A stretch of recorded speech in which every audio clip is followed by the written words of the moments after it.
when slavery ends, Tobago is in a real economic pickle. Britain does not know how to make Tobago profitable without the enslaved labor. And they realize that with Trinidad, they have to bring in lots of labor to make that profitable. But bringing in lots of labor to Tobago isn't as profitable for whatever reason.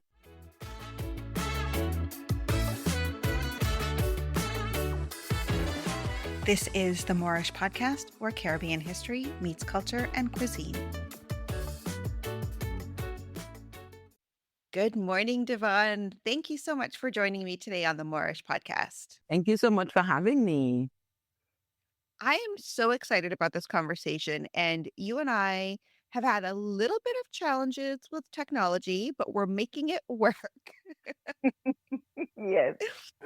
Before we dive into anything, let's have you introduce yourself.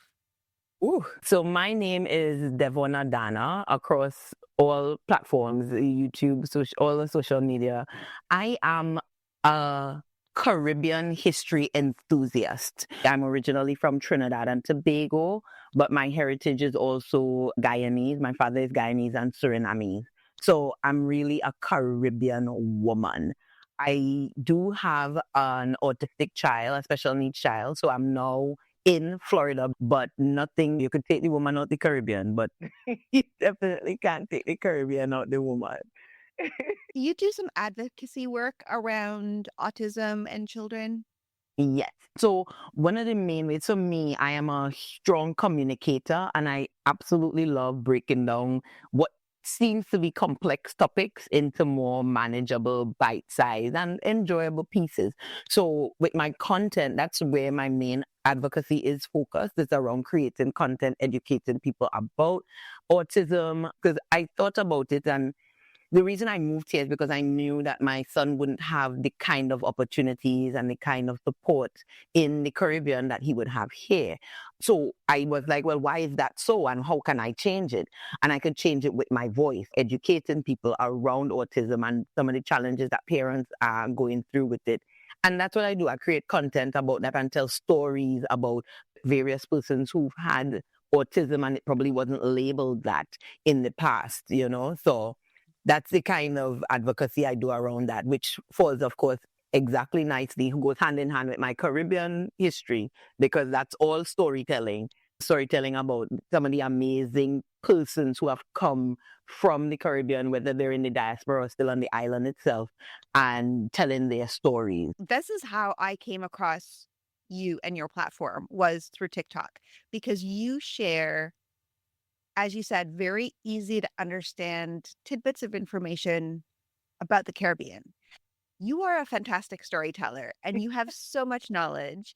And I was struggling, to be honest, with the research for Trinidad and Tobago. It's season 2 of the podcast, and I have not yet touched the country that my family is from, because as I was digging into the research, there is so much history. And specifically, Trinidad and Tobago have their own histories before they even came together to form one country. Right. That's where we're going to focus today. And you're going to bring in as much as you know about both islands, but specifically about the history of Tobago, pre-colonization. Right.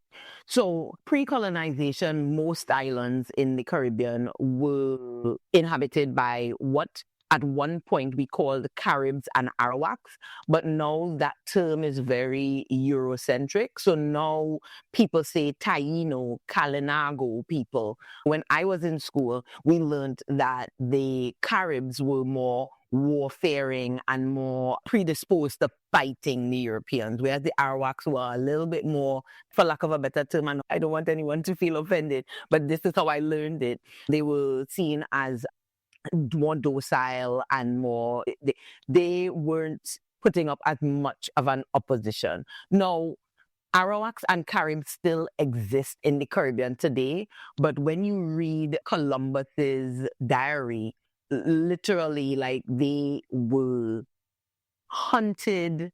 They really treated them horribly. And the intent was to treat them horribly. He's looking for gold and he's trying the nice way and trying to, be friends with them at first, but he feels like this isn't going fast enough. Because remember, he's also on our timeline, right? He convinces the king and queen of Spain to give him these ships to go to the New World. He doesn't find the New World. He finds this other place, but they are saying, yeah, we have gold, but it's like, we don't care much. So he's like, what? You have gold? Let's see. So he's trying to be nice. And then, okay, nah, enough Mr. Nice Guy. He realized that there's an eclipse coming. And so he's like, hey, let me show you the power of my God.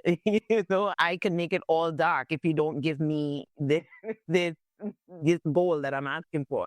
And so that's how he really was able to get them to submit, because they were like, how is this possible? Your God must be so powerful. And of course, there were some who were like, no, because you see in St. Vincent is a very good example of this.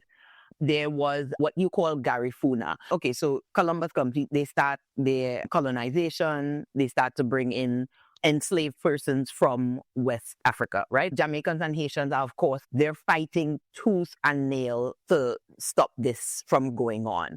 But St. Vincent, these people escape slavery, right? And they live in the bushes of whatever island. So in Jamaica, they call them the Maroons.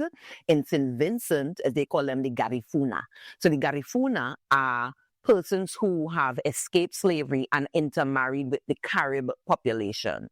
So St. Vincent was really staving off. And when I say that, I mean the Carib peoples were staving off the colonization. In fact, they are, besides the Maroons in Jamaica, the Garifuna are the only other peoples that we see having a treaty with the King of England.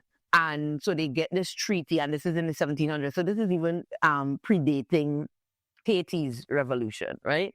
So we see them signing these documents with the King of England, and they take up 2/3 of St. Vincent, and they take up the most arable land, right? Just the best fertile land, right?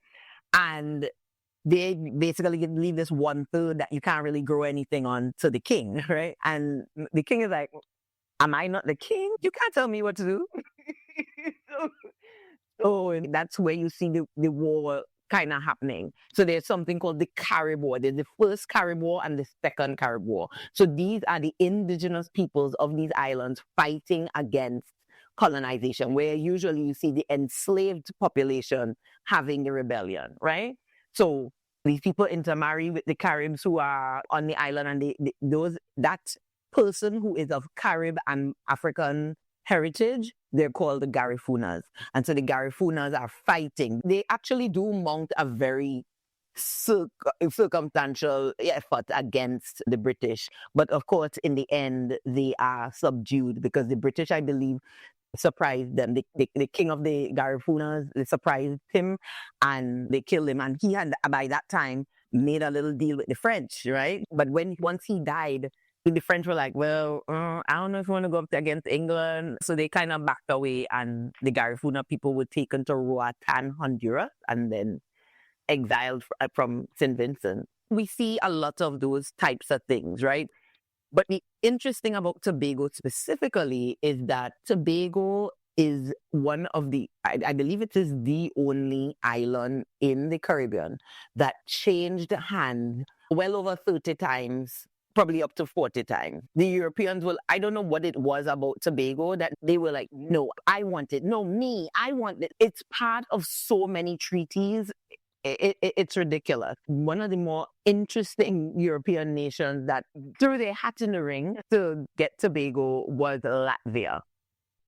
That one surprised me so much as I was doing the research, is Latvia. I'm going to backtrack a little bit because it was in 1498, 99 that Columbus arrived in Trinidad, saw Tobago, but didn't do anything with it. He didn't do a thing with it. And so I think that piece is where everything started. So he gets onto Trinidad, he's there for a little bit, and then he moves on to Venezuela, basically. He doesn't stop in Tobago. But of course, he stops long enough in Trinidad to name Tobago. He calls it Bella Forma, right? Which means beautiful land. So this is where people are often confused. He sees this in the 1400s and claims it for Spain, right? He claims Trinidad for Spain. Doesn't really necessarily claim Tobago, but he claims Trinidad for Spain. It's a bigger landmass, right? So it's one of the larger islands in the Caribbean. So Trinidad is under Spanish rule for centuries. Nobody's really fighting Spain for it. And I think that really is the reason why Tobago was so nice in the eyes of the Europeans, because they thought to themselves, it's small, we could cultivate it really quickly, get some enslaved people on here and just get this going. Whereas Trinidad was such a large landmass, and Columbus's missions were not very popular in Spain, because people were like, we're spending all this money on colonies. What about here? They didn't have proper taxation, proper waterways, and Spain was in a mess. So it was not popular at all. And so he is there convincing the king and queen, let's get more colonies. They're like, let's get more colonies. And Spain was just like, no. And so they didn't have money to really bring Trinidad up to, say, Puerto Rico or Hispaniola. What I was reading is that Columbus landed and claimed Trinidad for Spain, and then enslaved the indigenous people and moved them to other islands for labor. So they really didn't do anything with Trinidad for a very long time, except for take the people and... Yep, that you are correct. It was like an outpost. It just wasn't what was happening on all the other islands. So then we see Tobago again changing hands. The Dutch are like, let's try our hand at Tobago, right? So they come and they try, and the population there, we're not having it. We've heard about what's happening on these other islands, and you ain't coming to do it here. They were under daily attacks by these indigenous people. They were just not having it at all. They weren't necessarily living on Tobago, but there would be periods of living on Tobago. So the indigenous people, they follow food. They're migratory, right? So they would come on Tobago and then move on to other islands. So it wasn't necessarily inhabited. But once the Europeans started colonizing, they were like, no, we need to protect this. That's seemingly what they thought of the indigenous people, is that they were wild and they needed to be controlled and enslaved. And the colonizers really felt that the indigenous people were lesser. They definitely thought that they walk around naked. They paint their faces in red or black. They don't cut their hair. There were so many things that just because it was different, it was seen as less than. So when we talk about Trinidad and Tobago, Columbus landed on Trinidad, saw Tobago, and was like, yes, nice island, but I'm not going to do anything. Took most of the indigenous people from Trinidad, shipped them off to other islands. And it was about 100 years later that Tobago was claimed by the British. The Dutch first came in the 1500s. It was such an outpost. The Dutch literally were, Tobago. Because remember, now Spain is starting to colonize. England is getting in the game. France is there with Haiti. So other European nations were like, oh, this is where it's at. We need to get in on this. So Britain, we don't really see Britain making a real concerted effort for Tobago, maybe coming on to like the 1700s. But prior to that, in the 1600s, it was all about France and the Dutch. Back and forth with Tobago. There's ships buried all around Tobago of these fights that they would have. And these were epic battles, right? They were serious. But again, they're still not able to really lay down roots and colonize. It was just more about ownership, right? At that point. And then remember that in Europe itself, there's like this 7-year war going on. So everybody hates England. And so they're fighting for dominance. They're really fighting for dominance. So we see this treaty happen in 1763, which is the Treaty of Paris, that basically gives Britain Tobago. So they get a lot of stuff back from the French. Because by the time you see England come in, especially with that whole St. Vincent situation, the French have to give up a lot of things, right? Because they're, in essence, people are saying, this is your fault, we're in this situation, right? Britain takes Tobago, and in 1763, that's when we really start Tobago becoming a colony that had plantation and enslaved persons. That's when you see us really, and I don't want to say the word coming into our own, but that's becoming something. Again, Trinidad at this time, still nothing happening over there. Just nothing.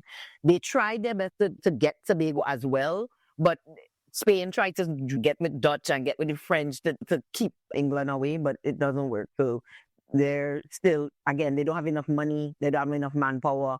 Puerto Rico, in these other Dominican Republic, in some South America, they don't have time to really deal with Trinidad in the way that other Europeans are dealing with their colonies. And so by the time it's 1763 and they start parceling out Tobago, and they're realizing right before the turn of the 1800s that they need local government in Tobago, Trinidad is still being ruled from afar. But in terms of controlling the entire island, the British will, for Tobago, they were in control of the entire island. And so we see Mount St. George, an area in Tobago. That's where you see the British really land. There's a bay there called Barbados Bay. And it's called Barbados Bay because at this time, Barbados is where Britain's real stronghold is in terms of colonies in the Caribbean. So literally Barbados is like the jewel in their crown. And then every other island that they do able to collect everything is administrated through Barbados. So it's called Barbados Bay because of that. What's really interesting in Trinidad, it really remained mostly undeveloped for a very long time. And then 1763 was when Britain took over Tobago. And what did they do there? They started sugar plantations? Basically put out an advertisement for persons to come to Tobago and start to cultivate. You see the man who walked, I think his name is John Seymour. He literally walks the length and breadth of Tobago and marks out all the parishes and how the waterways would be done and stuff like that. But one of the interesting things that he does is that he, and so I want you to understand, Tobago is late to the colonization game, right? By this time, remember, everybody else, like Haiti is almost at the point of being free, right? It is 1763. The reason that's important is that everything they've learned from other islands, they're now doing things differently. And so there's a large tranche of land in the center of Tobago that is rainforest.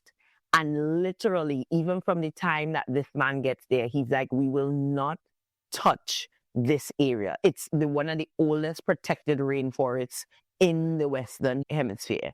Because remember, they've been to other islands. They've felled all the trees in the interior and done all the things. So now we're going to do things different. But they were inviting these people to come and start plantations. Many Scottish people took up that call.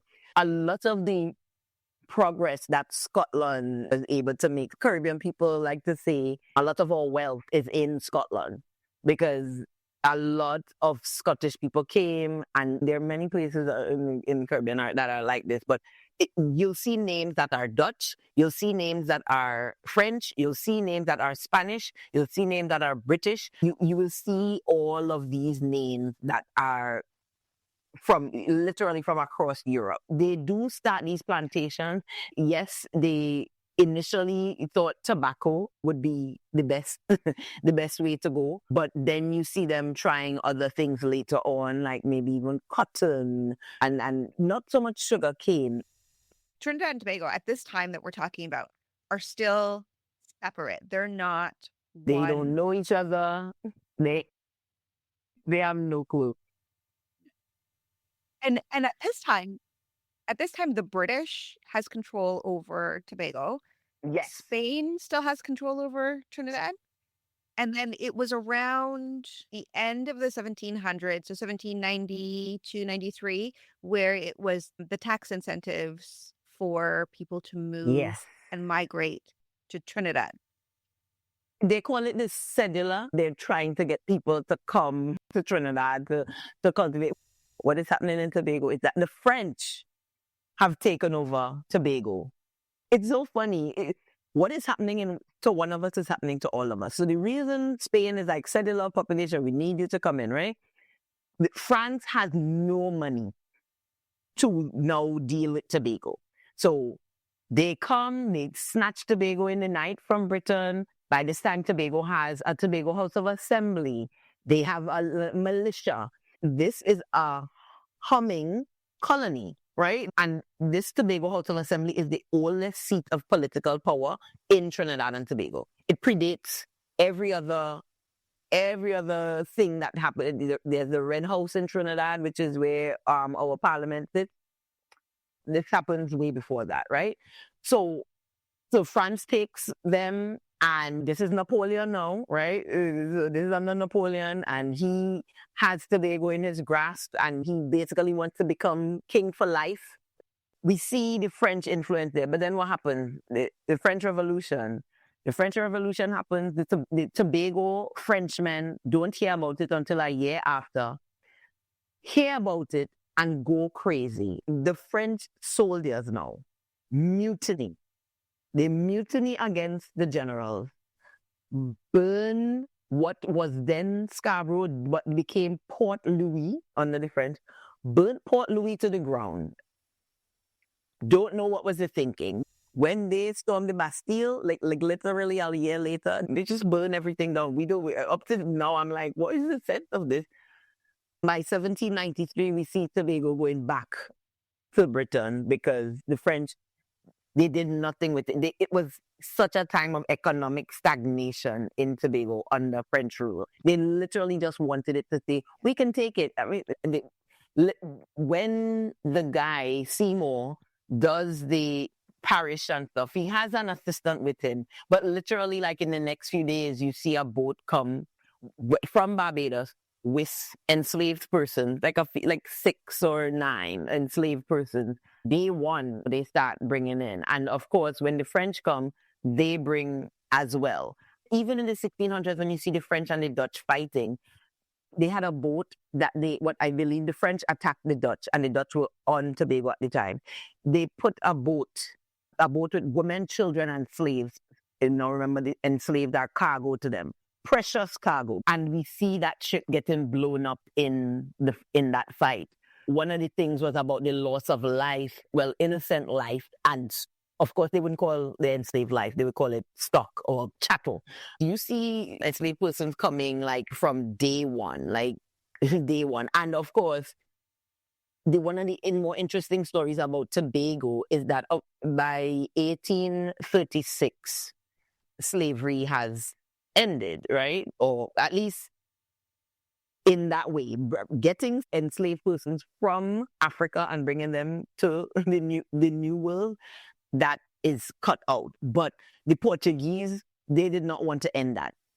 They wanted it to continue, and were continuing to do it well after 1836.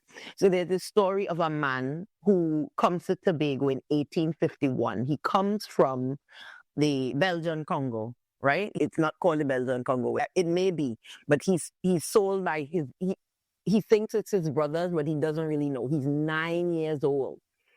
He's taken to St. Helena, and then on a Portuguese ship that is heading into the Caribbean. The British intercept the ship, take him, his 9-year-old self. None of these people are his family. He doesn't know the other people on the ship. Do they take them back to the Congo? No, they don't. They're like, hey, let's take you to Tobago. And so they call him the last slave. They call him the last slave. They're bringing people from other Caribbean islands, including bringing their enslaved people from other Caribbean islands. At least for Britain. And I'm guessing for France, it would be they'd bring them to Haiti first. So yes, some islands would serve as these hubs that they would send up. But then after a while, they were bringing the enslaved people directly.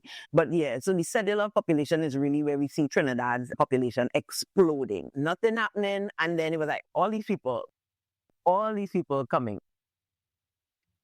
In 1801, there was a slave uprising in Tobago. Even before 1801, in the 1770s, we see enslaved persons rising up. There's a story of an enslaved man named Sandy who he was just fed up. He was done. He's like, I can't take it anymore. I'm getting out of here. And so he gathers up, not many, because remember, Tobago is small. And so that was one of the issues with why Tobago had a militia. It was small, and it was easier, relatively, again, I'm using that word cautiously, for the enslaved to rise up against, because there weren't as many numbers of whites on the island. I think that's probably the biggest error that the Europeans made. It'd be 10 of them to like 10,000 enslaved persons. Why would you have those on? But when you have the gun and you have the quote unquote power, it's hard for people to see that maybe, hey, maybe I could get out of this. But Sandy was done. We're getting out tonight. Had this uprising. They kill all these white people. Of course, they were able to subdue them. They had to bring in a ship from Barbados to kind of get this stuff under control, because that was their thing. Whenever things got out of control, then for that ship that has all the guns, cannons in it, to bring that in. And so that's how they would quell it. But they never found Sandy. He was never found. He's never captured. In 1800, you see huge rebellions, huge revolts against slavery. There was another rebellion that happened on Christmas Day. By 1801, these revolts are what leads to slavery ending, right? And they're important because there are little stops along the way in many of these Caribbean countries' history. They just keep trying to get at this freedom. And so you see a lot of revolts and rebellions happening. And of course, Haiti being the one that was the most successful in that they were able to win their freedom from France. There's this story of a doctor who comes to Tobago and he's supposed to take care of the enslaved, right? So they have this doctor, he's a traveling doctor, and he goes to these different islands and he's like, oh my goodness, the slaves on Tobago are literally saying they're as bad as the ones in Jamaica, because they would refuse every form of medicine, because they believed that once they took this medicine, they would not only be enslaved in this life, but every lifetime after. But I think where they erred is that they allowed their kids to be treated by the medicine. So they wouldn't take the treatment, but the kids would take the treatment. He wrote in his notes they were not taking any medicine from them either. And why that's important is that I think there was communication between the slaves, because remember, slaves would be moving around. They're not staying in one island for very long. Yeah, because it's happening elsewhere, right? And the enslaved people were being moved around wherever labor was needed. Exactly. In the early 1800s, slavery was prohibited. Right. And they brought in... Right. So slavery is prohibited, and then they're like, we're going to do something called indentured servitude. But one of the things that people don't know about indentured servitude is that many of the people were stolen from China and India to go to the Caribbean. There were also a lot of indentured servants taken to Jamaica as well, right? And Guyana. So these Asians, Chinese Asians, were brought to Trinidad.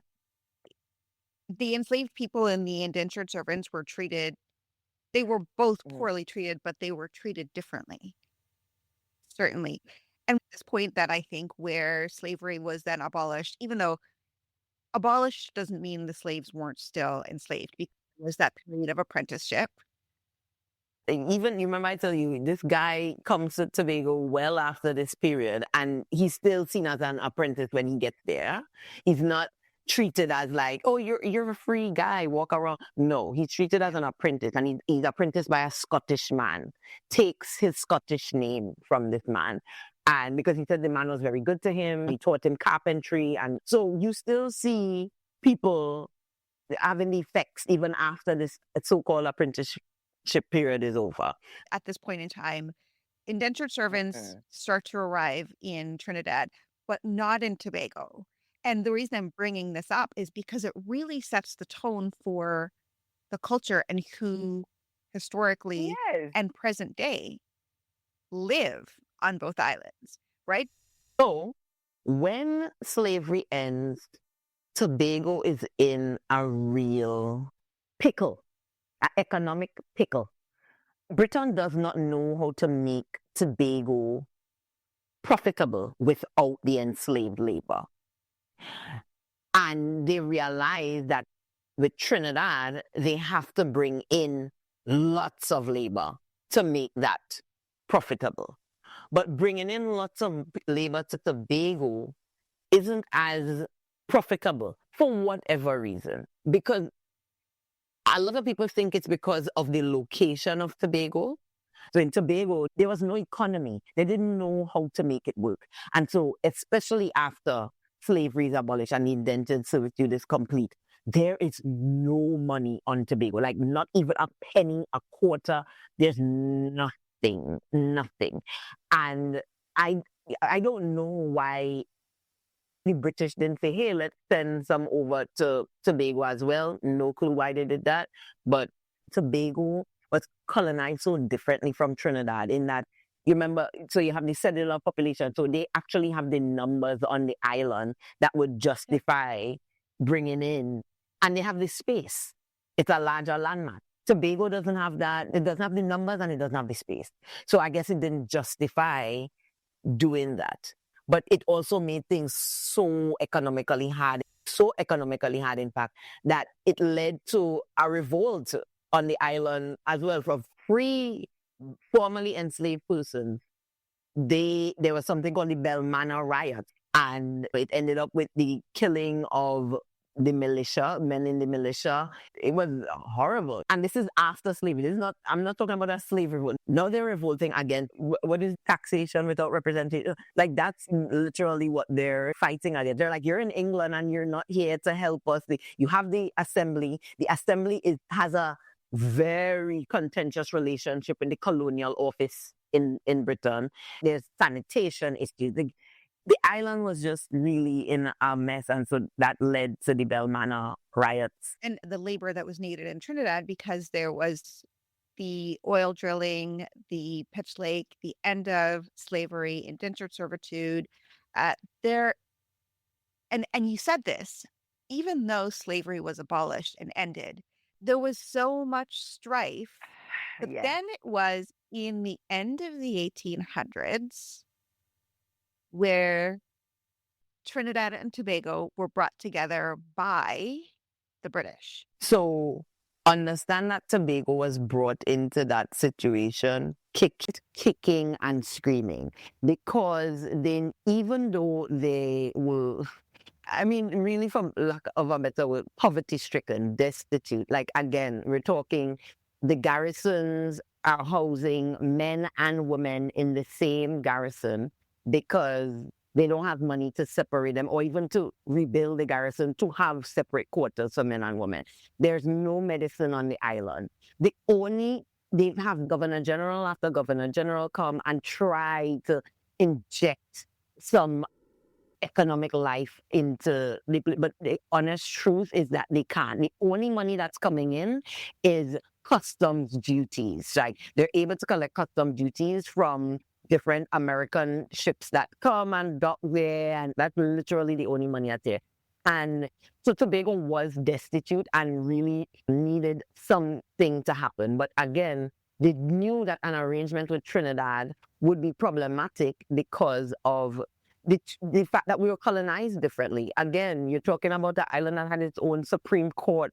And in essence, what you're saying is, so people saw it as like, wait, but your colony is just like 10 years old. and we're like 50 years old. So Tobagonians, and again, Tobagonians through the plantocracy class, the everyday persons who are working there, they don't really have a sense of the political implications of this. So even though slavery has abolished, the African population in Tobago is still very much under the thumb of the white class. You do see people like the first black pharmacist and the first doctor and stuff like that, but they're still like so rare. So it's not like every African is understanding the implications of this. This is very much being run by the plantocracy class who are still in charge in Tobago.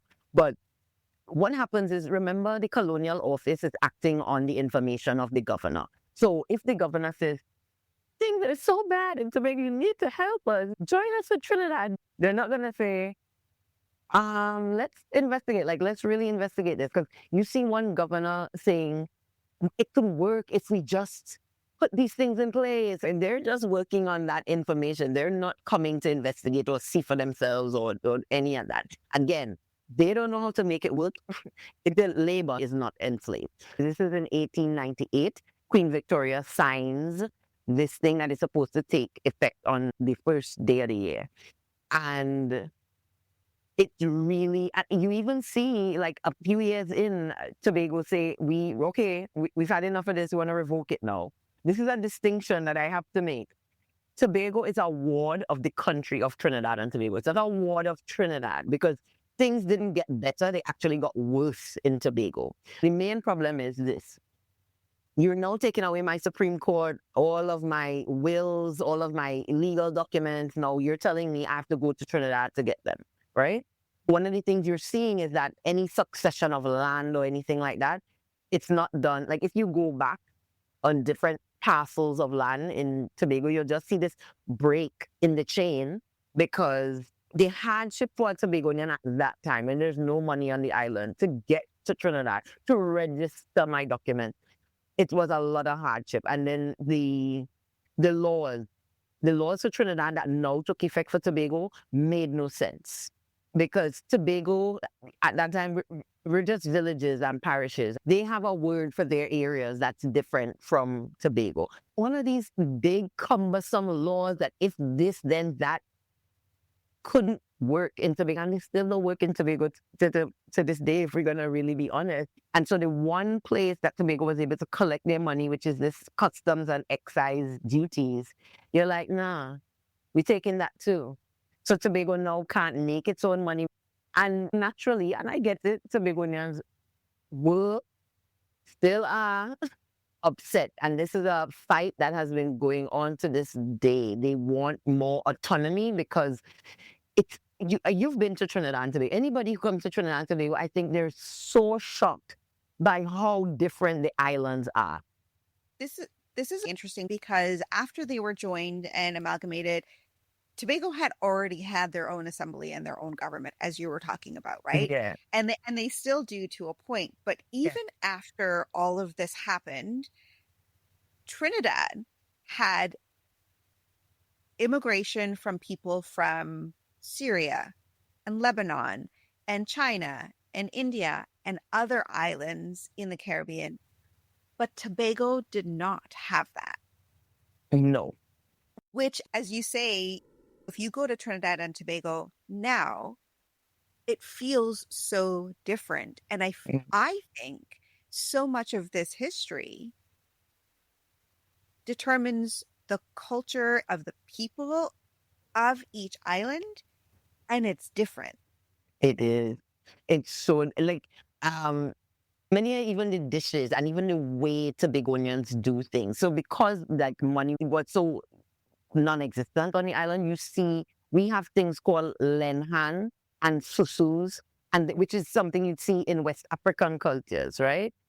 And it's not to say that Trinidad doesn't have these things. It's just that it's way, to me, more prevalent in Tobago. So many people who use like Trinidadians come to Tobago like, well, how your house is so big? It's because Tobagonians we do lenhan. So literally, like, it'll be like, okay, guys, it's the end of month Saturday, all of you come to my house, we're gonna cook a big pot of food, you're gonna do the foundation, you're gonna do the windows, you're gonna do the carpentry. So that's how we built our houses. It's all of us together pitching in to build houses and to do the things, which is what you would see in many African cultures. Not saying that this doesn't exist in other cultures. I'm just saying that's how that evolved. And many of the things that we do have, so we do have a Tobago House of Assembly today, but we had to fight to get it back. It was disbanded. It comes back in 1980 after being disbanded. When people come and they're like, Trinidad is like this city, things are moving like this, like this. But in Tobago, it's like way more tranquil, it's calm. And again, there's nothing wrong with city. Tobago is just calm. And so how do you govern for those two types for those two different personalities? It's difficult. And with Tobago, I don't want to leave the impression as we sort of end this episode that Trinidad and Tobago are so vastly different, right? Because it is one country. Yeah. And I try to explain this to people and they don't get it. If I go to a party and there's a Trini who is of Indian or white or Asia, any kind of ethnicity, right? I'm going to make a beeline for that person. It doesn't matter how many other African Americans, Africa, whoever, you will know what I'm talking about when I say, there's what's going on in here. Why they carry on like that? You will know what I'm saying. yes, we have commonalities, but it is clear when you visit both islands that there are differences. What's the economy reliant on in Tobago? So prior to 1963, it was a very much farming, agricultural economy. What happens in 1963? There is a devastating hurricane that makes landfall on Tobago, but not Trinidad. And now remember, Trinidad and Tobago is very low on the archipelago, so really outside of the hurricane belt. But for whatever reason, Hurricane Flora literally made landfall in Tobago, Haiti. There were many other countries in the Caribbean that were hit by Flora, but it makes landfall on Tobago and demolishes the island. But let's also remember that in 1962, what happens? Trinidad and Tobago gains independence. And remember, in the 60s, independence was a huge deal among Caribbean islands. You have Jamaica happening like a month or so before, and then Trinidad and Tobago, and then other islands followed suit throughout the 60s. But remember now, Eric Williams, who is the first Prime Minister of Trinidad and Tobago, has to deal with the situation, right? England is like, okay, you want to be a country? Go ahead then, let's see you. And now this huge disaster happens, and it's like, what do we do? One of the things that they came up with was that Tobago should probably move towards a tourism economy as opposed to the agricultural economy.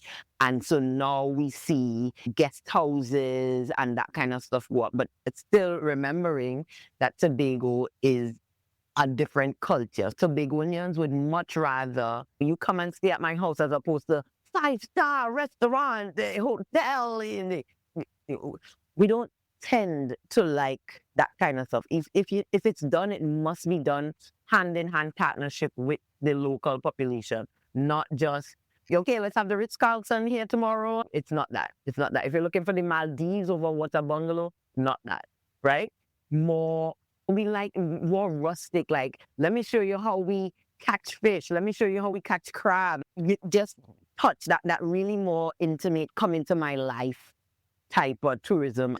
Tourism is the main industry and what drives the economy. And for all of the times that I've been to Tobago, I have stayed at one hotel ever. Everything else is renting a space in somebody's home who they've cut into apartments or small little places. One hotel, and it was within walking distance of the airport, very small.